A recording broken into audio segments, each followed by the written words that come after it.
System, இன்னொன்று parasympathetic nervous system. அந்த sympathetic nervous system கூடும் பொழுது எது ரெண்டுமே ஆட்டோனமிக். சிம்பத்தட்டிக் சிஸ்டம் கூடும் பொழுது படபடப்பு, வேர்வை, மூச்சு வாங்குதல். பேராசிம்பத்தட்டிக் கூடும் பொழுது ஆப்போசிட் எஃபெக்ட், ஹார்ட் ரேட் குறையிறது எல்லாமே. ஆல்ஃபா மைண்ட் என்பதன் மூலம் உங்களை அறியாமல் அந்த ஆட்டோனமிக் சிஸ்டத்தில் இருக்கின்ற சிம்பத்தட்டிக் சிஸ்டத்தை குறைய வைத்து, அட்ரினலின் நார்அட்ரினலின் குறைய வைத்து, பேராசிம்பத்தட்டிக் ஸ்டிமுலேட் ஆவதால் உங்களிடம் சுரப்பது endorphin, melatonin, serotonin, HDL cholesterol. இது நாளும் உங்கள் பேராசிம்பத்தட்டிக் மூலம் கூடிவிட்டால், ஒன்று நினைக்கிறேன் நான், இந்த மீட்டிங் முடித்த உடனே ஒரு பிளட் டெஸ்ட் பண்ணுறேன் வச்சுக்கோங்க. அனைவரிடமும் 100க்கு 100 நீங்கள் சிரித்தது உண்மையானது சிரிப்பாக இருந்தால், கைத்தட்டியது உண்மையாக இருந்தால், மகிழ்ச்சியுடன் இருந்தால், உங்களுடைய பிளட் டெஸ்ட் பார்த்தால் அட்ரினலின் ரொம்ப கம்மியாயிட்டிருக்கும், கார்டிசால் ரொம்ப கம்மியாயிட்டிருக்கும். ஆனால் என்டார்ஃபின், மெலட்டோனின், குட் கொலஸ்ட்ரால் 50 மில்லிகிராமை தாண்டி உடனே டெஸ்ட் பண்ண உங்கள் ரிப்போர்ட் சொக்கலையும் கொடுக்க தயார். பட் நாளைக்கு பிளட் டெஸ்ட் பண்ண வச்சுக்க, வீட்டுக்கு போன உடனே டப்புன்னு குறைஞ்சிடக்கூடாது. நீங்கள் ஆல்ஃபா மைண்டை கற்றுக்கொண்டுவது உங்கள் வாழ்க்கையை. நான் என்ன தெரியுமா சொல்கிறேன், என்னை கேட்டால் இந்த தியானம் பண்ணுற நேரத்தில் என்ன ஆச்சுன்னா, அந்த எனக்கு உண்மையாக சொல்லிடுறேன், எனக்கு போய் பேச தெரியாது சொன்னேன்ல, அந்த மெலட்டோனின் செரட்டோனின் சுரக்கும் பொழுது, அந்த மெடிடேஷன் பண்ணும் பொழுது உண்மையில் சொக்கலிங்கம் தூங்கிவிட்டேன். உடனே முடிக்கும் பொழுது தான் உண்மையாகவே தூங்குவது என்பது தான் ஒரு மனிதனுக்கு கிடைத்த ஒரு தியானமே. அதனால் நீங்கள் தூங்கினா தூங்கிடுங்க, அதை பற்றி கவலையே இல்லை. அவ்வளோ சக்தி அந்த மெடிடேஷனுக்கு இருக்குது. பட் ஒரு ஸ்டைல் அதுலேருந்து வராது இருந்திருக்கலாம், எனக்கு தெரியாது. ஏன் அந்த கருத்தை சொல்லுகின்றேன், நான் எவ்வளோ தூரம் நீங்கள் தியானம் பண்ணுகின்றீர்கள்? ஒரு பெண்மணி கேட்டாங்க டிவியில், சொக்கலிங்கம் தியானம் பண்ணுவதே இல்லை. ஆனால் நான் என் தொழிலை தியானமாக மாற்றிக்கொண்டேன். இப்போ நான் பேசிக்கொண்டிருக்கின்றேன், தியானத்தில் பேசிக்கொண்டிருக்கின்றேன். அப்படி பண்ணிவிட்டால், நீங்கள் செய்கின்ற செயலை நீங்கள் தியானத்தில் இருந்து பண்ணால் 20 மணி நேரம் வேலை செய்யுங்கள், உங்களுக்கு அலுப்பே தெரியாது. அதை விட்டு நான் நிறைய பேர் பார்க்குறேன், எல்லாம் படிச்சுட்டாங்க, வைஸ் பிரசிடெண்ட் ஆகிட்டார், மாதம் 5 லட்சம் 6 லட்சம் சம்பாதிக்கிறார். சம்பாதிச்சு 26 27 வயசில் சொக்கலிங்கத்திடம் மாரடைப்பில் வந்து விடுகிறார். வசதிகள் அனைத்தும் பெற்றுவிட்டான். மனதில் இருக்கின்ற ஆல்ஃபா மைண்ட் என்ற உணர்வை தெரியாமல், மனதில் இருக்கின்ற அமைதியை இழந்து சம்பாதித்து சொக்கலிங்கத்திடம் கப்பம் கட்ட வந்து விடுகின்றான். கப்பம் கட்டட்டும், உயிரை இழக்கின்ற வாய்ப்பையும் பெற்று விடுகின்றான். நீங்கள் செய்கின்ற செயல் அனைத்தும் எதுவாக இருக்கட்டும், அதை நீங்கள் தண்டனை என்று நினைத்துக் கொள்கிறீர்கள். தண்டனையை நினைத்து விட்டால் உங்களை அழித்துவிடும். நீங்கள் செய்கின்ற தொழிலே சில வீட்டில் மனைவியாக இருக்கின்றீர்கள், குடும்ப தலைவியாக இருக்கின்றீர்கள், அவர்கள் செய்வது கூட தான் எடுத்திருக்கின்ற செயல் அது தவமாக, கடவுள் கொடுத்த வரமாக, சுமை என்று நினைக்காமல் சுகமாக தியானத்தில் நீங்கள் செயல்பட்டால் 100 வருடம் எந்த உறுப்பும் பாதிக்காது.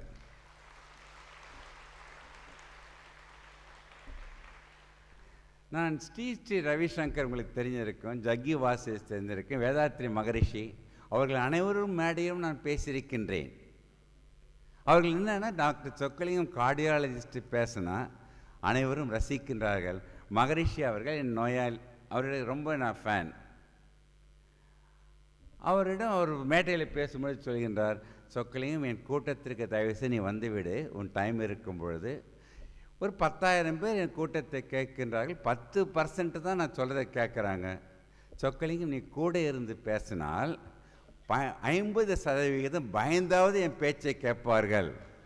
நான் சொன்னேன், சார் நிறைய பேர் கேட்டுட்டாங்கன்னா இப்போ ஒன்றுமே சொல்கிறேன், ஆல்ஃபா மைண்ட் இங்கே இருப்பவர்கள் 1000 பேர், உடனே அது 10,000 பேர், லட்சம் பேர், கோடிக்கணக்கில் சமுதாயத்திற்கு நீங்கள் பரப்ப வேண்டும். அதான் மேடத்துடைய கொள்கையை தவிர பேசாமல் இவங்க வச்சுக்கிட்டு நிம்மதியாக வந்து வாழ்க்கை நடத்த முடியும். தான் அடைந்த அறிவை, மகிழ்ச்சியை மற்றவர்கள் அடைய வேண்டும் என்ற நோக்கத்தோடு தான் நம்ம பணியாற்றிருக்கேன். அவங்க கணவன், அவங்க குடும்பம் அனைவரும் எனக்கு வந்து ரொம்ப ரொம்ப நெருங்கியவர்கள். ஏன் இந்த கருத்தை எல்லாம் சொல்கிறேன்னா, அதற்கு முன்பு ஒன்றை வைத்து கொள்ளுங்கள். நீங்கள் உங்கள் செய்கின்ற தொழிலுக்கு சூழ்நிலை கைதிகளாக மாறிவிடாதீர்கள். நிறைய சம்பாதிச்சுன்னா என்ன பண்ணிக்கிறான், ஐயோ எனக்கு ஒரே டென்ஷனாக இருக்குது, அந்த வேலையை விட்டு வந்துரு, உடம்பை பார்த்துக்கோ, வேலையும் பண்ணணும் சம்பாதிக்கணும், ஆனால் டென்ஷனாக இருந்தீங்கன்னா நீங்கள் இறந்து விடுவீர்கள். அது சந்தேகமே இல்லை. அதை சொன்னதை மட்டும் என்னை பொறுத்தவரை ஜாதி, மதம், நிறம், மொழி எதுலேயுமே அக்கறை கிடையாது. மனிதன் மனிதனாக ஆல்ஃபா மைண்டில் வாழ்ந்து மக்களுக்கு பணியாற்றி இது பண்ண. அதுக்கு தான் சொல்லுவாங்க, 43 வருஷம் ஆயிடுச்சு சொக்கலி, இன்னும் எத்தனை வருடம் உழைக்கப் போகின்றாய்?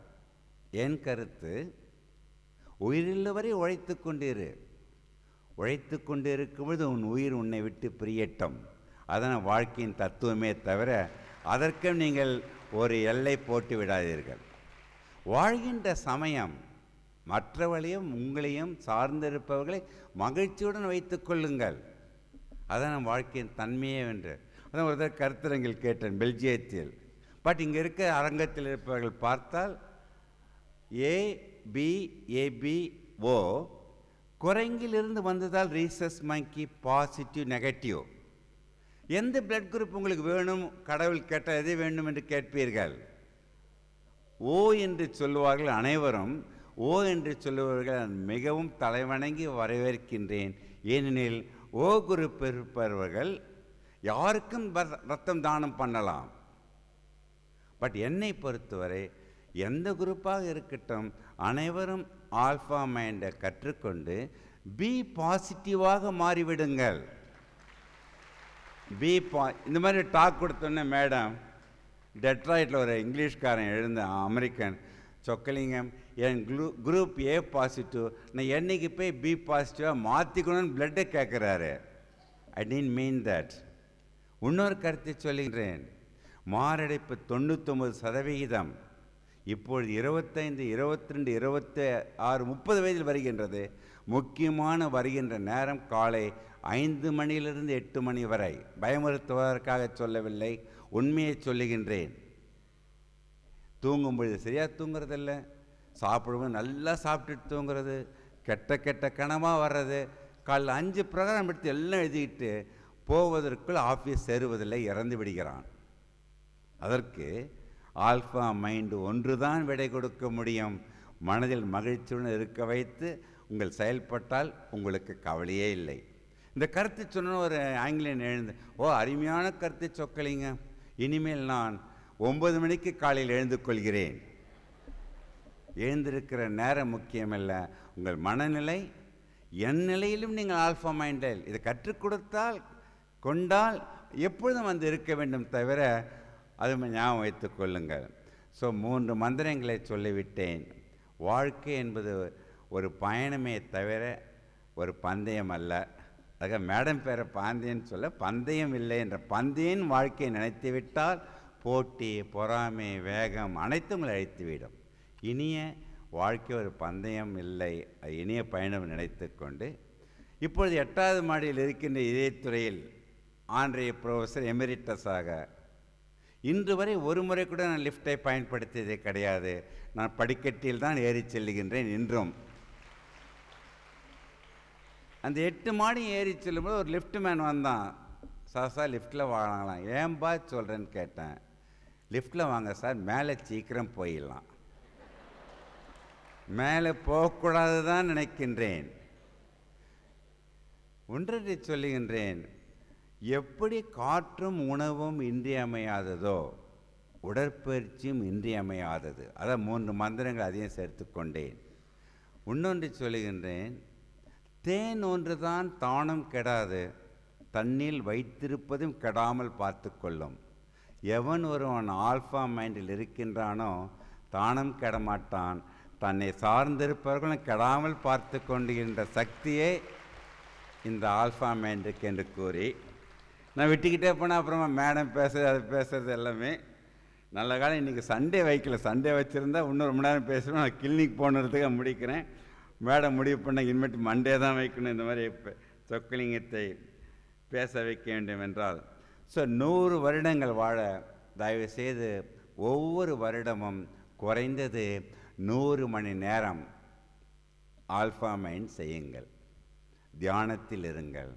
ஒவ்வொருவரும் குறைந்தது 100 மணி நேரம் உடற்பயிற்சி செய்யுங்கள். இது செய்வதால் உங்கள் இரத்த அழுத்தம் 100ஐ தாண்டாது, பிளட் சுகர் 100ஐ தாண்டாது, கெட்ட கொலஸ்ட்ரால் 100ஐ தாண்டாது. நீங்கள் 100 வருடம் தாண்டி வாழ்வதும் தடுக்க முடியாது என்று கூறி, இந்த அரிய வாய்ப்பிற்கு நன்றி கூறி உங்கள் அனைவரிடமிருந்து விடைபெறுகின்றேன். நன்றி, வணக்கம்.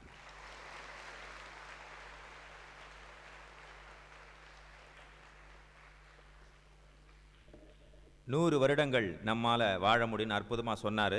அப்போ இன்னும் 80 வருடங்கள் நான் இருப்பேன். ஆண் பெண் சரிநிகர் சமம், இதை அறியாதவர் எல்லாம் சவம். இதை நம்ம உண்மைதான் 100%. பட் ஒரே ஒரு விஷயத்தில் மட்டும் இதை ஒத்துக்க முடியல. ஹஸ்பண்ட் அண்ட் ஒய்ஃப்குள்ளே சண்டை வந்துட்டா ஒய்ஃபு கோச்சிட்டு அம்மா வீட்டுக்கு போய்ட்டுறாங்க. எந்த ஹஸ்பண்டாவது அப்பா வீட்டுக்கு, சித்தப்பா வீட்டுக்கு, பெரியப்பா வீட்டுக்கு போகிறேன்னு சொல்கிறோமா? ஏன்னா அவங்களே எங்கே போகிறதுன்னு தெரியாமல் இருக்கிறாங்க. ஒரு ஹஸ்பண்ட் கேட்டார், என்ன கோச்சிட்டு வீட்டுக்கு போனியே, ஏன் உடனே வந்துட்ட? அம்மா வீட்டுக்கு போகலையா? அம்மா வீட்டுக்கு போனேன், எங்கள் அம்மா கோச்சிட்டு அவங்க அம்மா வீட்டுக்கு போயிருக்காங்க. ஸோ இந்த விஷயத்தில் மட்டும் சொக்கலிங்கம் சார் சொன்னதை ஒத்துக்க முடியாது. அண்டு ஒரு விஷயம் அற்புதமாக சொன்னார். 100 வருடங்கள் வாழ்வதற்கான சீக்ரெட், மனித உடம்பு, இந்த ஃபிசிக், இந்த மெஷினுக்கு ஆண்டவன் மேக்ஸிமம் 120 இயர்ஸ் வாழக்கூடிய கெப்பாசிட்டி கொடுத்துருக்காரு. இது ஒரு மூச்சுனா, இதை அடக்கி பழகின சித்தர்கள்லாம் 120 வருடங்கள் வாழ்ந்தாங்க. நாய் பார்த்தீங்கன்னா இறைக்கும் மூச்சு, 12 வருஷம்தான் உயிரோடு இருக்கும், 15 வருஷம்தான் உயிரோடு இருக்கும். ஏன்னா ஒரு நிமிஷத்துக்கு அதிகமாக மூச்சு உள்வாங்கி வெளியிடுது. இதே கடல் ஆமைன்னு ஒன்று இருக்குது, மனிதனை விட அதிகமாக 200 வருடங்கள் வாழும். ஒரு நிமிடத்துக்கு அது மிக குறைந்த அளவில் தான் மூச்சை விட்டு மூச்சை உள்வாங்குது. ஸோ அந்த சீக்ரெட்டை அற்புதமாக சொன்னார். அப்புறம் பார்த்தீங்கன்னா காமராஜர் அரங்கத்தில் இருக்கோம். காமராஜர் ஒரு வாட்டி பீகாரில் போய் பேசினார், தமிழில் பேசினார். அவர் பேசும்போது ஒவ்வொரு வரிக்கும் மக்கள் கைத்தட்டினாங்க. அவருக்கே சந்தேகம், இவங்களுக்கு தமிழ் தெரியாத, நம்ம தமிழில் பேசுகிறோமே. மேடையிலே கேட்டார், எனக்கு தான் உங்களோட மொழியில் பேசலையே, தமிழில் தானே பேசினேன், எப்படி உங்களுக்கு புரிஞ்சுது, கைத்தட்டுறீங்க? நீங்கள் பேசுகிற மொழி புரியல, ஆனால் உங்கள் உணர்வு புரியும். ஸோ மற்றவங்களுக்கு உதவி செய்யணும் அப்படின்ற உணர்வு இருந்தால் நம்ம பேசாமலேயே நம்ம உணர்வை மற்றவங்க கிட்ட ரிஃப்ளெக்ட் பண்ண முடியும். Vision without execution is waste of time. Microprocessor lab இருக்கும், ப்ரோக்ராம்லாம் பண்ணிவிடுவோம். பட் எக்ஸிக்யூஷன் ஒரு பட்டன் இருக்கும், அதை நம்ம தட்டினா தான் ஆன்சர் கிடைக்கும். ஸோ விஷன் இருந்து அதை எக்ஸிக்யூட் பண்ணுற கலையை, மக்களுக்கு உணர்வு பூர்வமாக உதவுற கலையை கற்ற இந்த காமராஜர், அவரோட பேரில் இருக்கிற இந்த அரங்கத்தில் இந்த அற்புதமான நிகழ்ச்சி நடந்துட்டுருக்கு. அதே மாதிரி விஷன், எக்ஸிக்யூஷன், இது ரெண்டுத்தையும் சிறப்பாக முன்னிலைப்படுத்தி தன்னோட வாழ்க்கையில் மற்றவங்களுக்காக உணர்வு பூர்வமாக ஹெல்ப் பண்ணிகிட்ருக்க ஆல்ஃபா சித்தர், திருச்சியின் முன்னாள் மேயர் திருமதி சாருபாலா தொண்டைமான் அவர்களை அன்புடன் அழைக்கிறோம். நான் கைத்தட்டுங்கன்னு சொல்ல மாட்டேன், சொன்னால் சார் என்ன தட்டுவார்.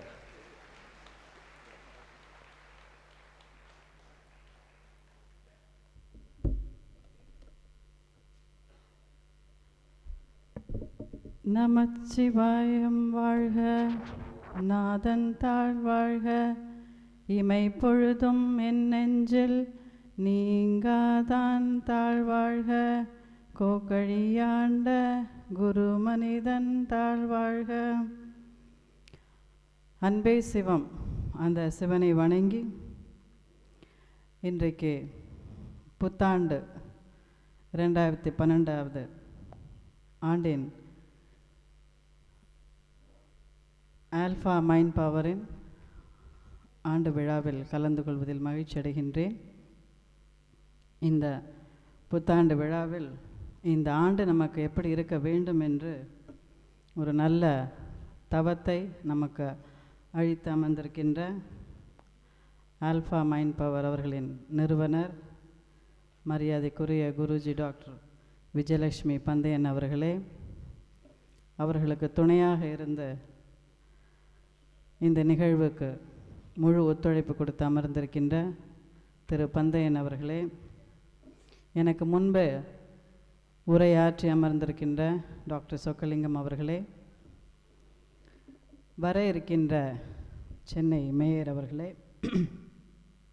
எனக்கு பிறகு உரையாற்ற இருக்கின்ற குருநானக் கல்லூரியின் முதல்வர் டாக்டர் மர்லின் மொரேஸ் அவர்களே, மற்றும் தருமபுரியிலிருந்து வந்திருக்கின்ற ஜெயம் இன்ஜினியரிங் மற்றும் தொழில்நுட்ப கல்லூரியைச் சேர்ந்த அறங்காவலர் இயக்குனர் மரியாதைக்குரிய சகோதரி திருமதி பார்வதி அவர்களே, மற்றும் இங்கே கூடியிருக்கும் ஆல்ஃபா சித்தர்களே, உங்கள் அனைவருக்கும் என்னுடைய இனிய மாலை வணக்கத்தை தெரிவித்துக் கொள்கின்றேன். டாக்டர் சொக்கலிங்கம் மிக அருமையாக இனிமையாக சிந்திக்க தக்கதாக பேசினார்கள். அவங்க ஒன்று சொன்னாங்க, டாக்டர்கிட்ட போகாதீங்க, வழக்கறிஞர்கிட்ட போகாதீங்க, மூணாவது என்ன சொன்னீங்க, போலீஸ்காரன்ட்ட போகாதீங்கன்னாங்க, அரசியல்வாதிகிட்டையும் போகாதீங்க. அரசியல்வாதியான எனக்கும் இந்த ஆல்ஃபா மைண்ட் பவருக்கும் இந்த ஆல்ஃபா தியானத்திற்கும் என்ன சம்பந்தம் அப்படின்னு கேட்டிங்கன்னா, நான் ஒரு 20 வருஷத்துக்கு முன்னாடி when I was around 30 years, இப்போ என்னுடைய ஏஜ் என்னன்னு கணக்கு போட்டுக்கலாம், அந்த வயதில் தியானம் செய்ய வேண்டும் என்ற ஒரு ஆவல் இருந்தது. ஆனால் அது எப்படி செய்யணும்னுலாம் தெரியல. ஆனால் மனசு மட்டும் தியானம் பண்ணணும்னு நினச்சிட்டே இருந்துச்சு. அதனால் காலையில் அதிகாலையில் ஒரு 4-5 மணிக்கு எழுந்து ஒரு அகல் விளக்கை ஏற்றி வச்சுட்டு அதையே பார்த்துக்கிட்டு கொஞ்ச நேரம் கண்ணை மூடிட்டு இருப்பேன். அப்படி தான் என்னுடைய தியானம் தொடங்குச்சு. ஆனால் அந்த தியானம் பண்ண எனக்கு கனவில் ஒரு வெள்ளை உடை அணிந்த ஒரு மலை பிரதேசமான ஒரு இடத்துல ஒருத்தர் என்னை அழைக்கிற மாதிரி எனக்கு காட்சி என்னுடைய கனவில் வந்தது. அது எந்த இடம், எப்படி, யாரும், என்னமோ எதுவுமே எனக்கு தெரியாது. அதற்கு பிறகு நான் ஒரு நண்பர் அவர்களின் வீட்டிற்கு, ஒரு ஃபேமிலி ஃப்ரெண்டு ஆழியாரில் இருந்தாங்க. அங்கே நாங்கள் போயிருந்தப்போ இந்த ஆழியார் சென்டர் மகரிஷி அவருடைய வேதாத்திரி மகரிஷி அவருடைய தவ மையத்தை பார்த்தோம். அது என்னன்னு கூட தெரியாமல் தான் உள்ளே போய் நானும் என்னுடைய தோழி ஒருத்தவங்களும் உள்ளே போய் கேட்டோம் என்ன நடக்குது அப்படின்னு. அப்போ அவங்க சொன்னாங்க இங்கே தவம் சொல்லி கொடுக்குறாங்கன்னு சொல்லிட்டு. அதற்கு பிறகு நாங்கள் அந்த தவத்திற்காக ஒரு முறை திருப்பி சென்று அங்கே 3 நாள், முதல் 3 நாள் இருக்கணும். அப்புறம் அன்னைக்கு இந்த குண்டலினியை ரைஸ் பண்ணி விடுவாங்க. அப்புறம் சாந்தி தவம்னு ஒன்று சொல்லி குண்டலினி இறக்கி விடுவாங்க. அதற்கு பிறகு திருப்பி 3 நாட்கள் வீட்டுக்கு போயிட்டு திருப்பி வரணும். அதற்கு பிறகு துரியாதீத தவம் கொடுப்பாங்க. அப்படி தான் என்னுடைய முதல் தவம் என்னங்கிறது நான் பழகினேன். அப்போல்லாம் மகரிஷி அவங்களே நேராக இருந்து தீட்சை கொடுத்து எங்களுடைய அந்த குண்டலினியை ரைஸ் பண்ணுவாங்க. அதற்கு பிறகு சாந்தி தவத்தில் கீழே கொண்டு வருவாங்க. திருப்பி துரியாதீதம் கொடுத்தாங்க. நயன தீட்சை கொடுப்பாங்க. அவங்களே டச் பண்ணி தொடுகின்ற தீட்சையும் கொடுத்தாங்க. இந்த தவத்தினால் என்ன பயன்? முதல்ல தவம்ங்கிறது குடும்பத்தில் இருக்கிறவங்க தவம் பண்ணலாமாங்கிற ஒரு கேள்வி இருந்தது. அதாவது துறவரம்ங்கிறதே சன்னியாசியாகி எங்கேயோ காட்டிலையும் மேட்லேயும் மலையிலையும் போயிருந்து தான் தவம் பண்ண முடியுன்ற ஒரு கருத்து நிலவியது. ஆனால் இல்லறத்தில் இருந்து கொண்டே தவம் பண்ணலாம்னு சொன்னது முதல்ல மகரிஷி அவர்கள் தான். அதற்கு பிறகு நம்முடைய ஆல்ஃபா குருஜி டாக்டர் விஜயலட்சுமி பந்தயன் அவர்களும் நம்முடைய அன்றாட வாழ்க்கையிலேயே தவம் பண்ணலாங்கிற கருத்தை அவர்கள் செய்து காட்டிக்கிட்டே வர்றாங்க. நம்ம எல்லாரும் செஞ்சுக்கிட்டே தான் இருக்கோம். தவம் நமக்கு என்ன செய்யுது? நம்முடைய சொக்கலிங்கம் அவர்கள், டாக்டர் சொக்கலிங்கம் அவர்கள் சொன்னது போல் நம்முடைய முயற்சி பயிற்சினால் மனம் அமைதியாகின்றது. ஆழ்நிலைக்கு போகும்பொழுது நல்ல காட்சிகள் கிடைக்கின்றது. நம்முடைய லட்சியங்கள் நிறைவேறுகின்றது. அது மட்டும் இல்லை, மன அமைதி கிடைப்பதனால நம்ம சுற்றி இருக்கின்ற அந்த ரிலேஷன்ஷிப் சரியாக இருக்கின்றது. சரி, இன்றைக்கு இருக்கின்ற இந்த கேயாஸ், உலகத்தில் இருக்கின்ற இந்த கலவரங்களுக்கெல்லாம் காரணம் என்ன? நம்முடைய எண்ண அலைகள். நம்மக்கிட்ட இருந்து கிளம்புற எண்ண அலைகள் சரியாக இல்லை பொழுது, அதை மற்றவர்களை தொடும் பொழுது அது நிறைய கான்ஃப்ளிக்ஸை உருவாக்குகின்றது. சரி, நம்ம இந்த ஜென்மத்தில் தான் இதை அனுபவிக்கின்றோமா என்றால் இல்லை. இது 1000 காலமாக இந்த ஜன்மங்கள் தொடர்ந்து கொண்டே இருக்கின்றது. ஐயா சொன்னாங்க 100 வருஷம் ஒருத்தர் வாழணும், நம்ம 80 வருஷம்னு வச்சுக்கோங்க. ஒரு ஆன்மா தன்னுடைய பயணத்தை ஒரே ஜென்மத்தில் முடிப்பது கிடையாது. கிட்டத்தட்ட 70-80 ஜென்மங்கள் நாம் எடுக்கின்றோம். 86 ஜென்மங்கள் எடுத்த ரெக்கார்டெல்லாம் இருக்குது. அப்படி எடுக்கும்போது பார்த்திங்கன்னா ஒவ்வொரு ஜென்மத்திலையுமே நம்ம ஒரு அனுபவத்தை பெறுவதை தான் இந்த உலகத்திற்கு வருகின்றோம். இப்போ அது என்ன அனுபவம்? we come with an agreement. இந்த உலகத்தில் நாம் நல்லதை செய்ய வேண்டும், நல்லதை சிந்திக்க வேண்டும், நல்ல வாழ்க்கையை வாழ வேண்டும், மற்றவர்களை நேசிக்க வேண்டும், அன்புடனும் பண்புடனும் வாழ்க்கையை நடத்த வேண்டும் என்ற அந்த உணர்வோடு தான் நாம் வருகின்றோம். ஆனால் வந்த பிறகு நாம் இந்த உலக மாயையில் சிக்கிக்கொண்டு மீண்டும் மீண்டும் தவறுகளை செய்து மீண்டும் மீண்டும் பணம் சம்பாதிப்பதிலும், நம்முடைய நிம்மதி இழப்பதிலும், பொருளாதார வளத்தை தேடுவதிலும், இதிலேயே நம்முடைய மனதை செலவழித்து நாம் எப்படி உயர்கின்றோம் என்பதற்காக அடுத்தவனை கீழே இழுப்பதிலும் அல்ல அடுத்தவங்களை காயப்படுத்துவதிலும், இப்படி பல செயல்களை நாம் தொடர்ந்து செய்து கொண்டே ஒரு நிம்மதியற்ற வாழ்க்கையை வாழுகின்றோம். அம்மா மகனுக்குள்ள தகராறு, அப்பா பிள்ளைக்குள்ள தகராறு, கணவன் மனைவிக்குள்ள தகராறு, இல்லை பங்காளி சண்டை, இதெல்லாம் நடக்குதா இல்லையா? தொடர்ந்து நடந்துக்கிட்டே தான் இருக்குது. இது எல்லார் வீட்லேயும் இருக்குது. இன்றைக்கி எல்லார் வீட்லேயும் ஒரு டைவர்ஸ் இருக்குது, எல்லார் வீட்லேயும் ஒரு பங்காளி சண்டை இருக்குது, எல்லார் வீட்லேயும் தகப்பன் மகனுக்குள்ள சண்டை இருக்குது. இது ஏன் நடக்குது? எல்லார் வீட்லேயும் நடக்குதுன்னு நமக்கும் தெரியுது. ஏன் நம்மால் அதை நிறுத்த முடியல? ஏனென்றால் உங்களுடைய கரு மையம், பிறந்த குழந்தைக்கு நீங்கள் பார்த்துருப்பீங்க, 6 மாதம் குழந்தை 9 மாதம் வரைக்கும் தலையில் ஒரு சாஃப்ட் இது இருக்கும்,